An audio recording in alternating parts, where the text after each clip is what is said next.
এখন রান্না করছি মোচার তরকারি। এই যে মোচাটা বয়েল করে রেখেছি, আর এটা চিংড়ি মাছ, আর এটা আলু ভাজা, ডুমডুম করে আলু ভাজা করে রেখেছি।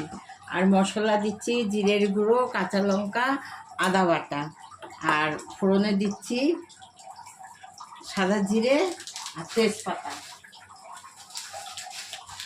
সাদা জিরে আর তেজপাতা ফোড়নে দিলাম।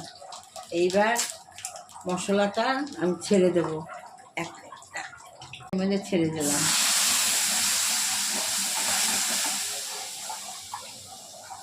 এর মধ্যে একটু হলুদও দিয়ে দিলাম,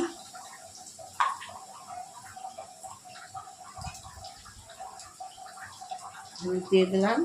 মশলাটা গ্রেভিটা ভালো করে নাড়াচাড়া করতে হবে।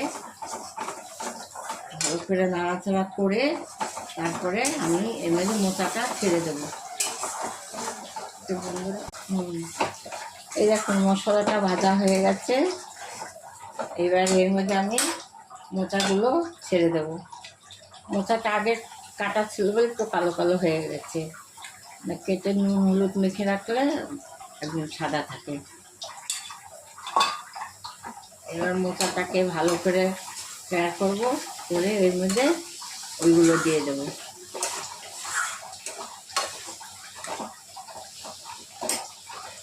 এইগুলো দিয়ে দিলাম, চিংড়ি মাছ আর আলু ভাজা।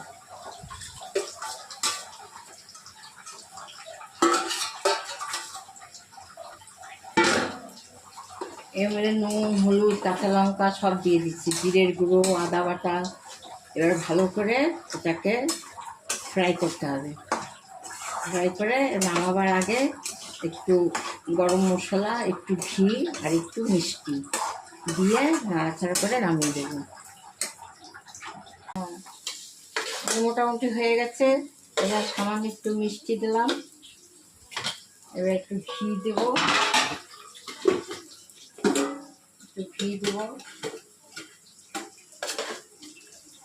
একটু গরম মশলা,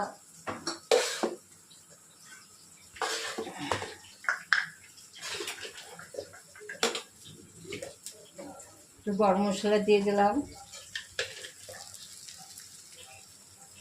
গরম মশলা।